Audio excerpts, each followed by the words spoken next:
ద్వితీయోపదేశకాండము 4వ అధ్యాయం 24వ వచనాన్ని చదువుకుందాం.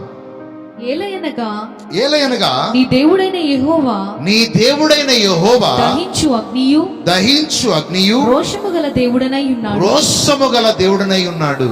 నువ్వు నిందలు పడతా ఉంటే ఆయన చూస్తూ ఊరుకుండేవాడు కాదు. వాళ్ళ ఎదుట రోషముతో నిన్ను పైకి లేవనెత్తాడు.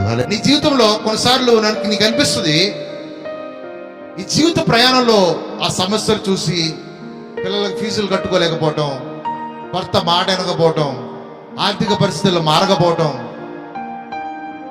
కరెంటు రెంట్ కట్టుకోలేకపోవటం, లేకపోతే ఈ పరిస్థితులన్నీ చూసినప్పుడు నీకు ఏమనిపిస్తుంది అంటే, ఎందుకు ఈ జీవితం, ఎందుకు ఈ ప్రయాణం అనిపిస్తుంది. కానీ నీ దేవుడు రోషము గల దేవుడు కాబట్టి వాటన్నిటిలో నుంచి ఘనతగా మారుస్తాడు. Everything will be changed. వాటి నిరీక్షణ, విశ్వాసాన్ని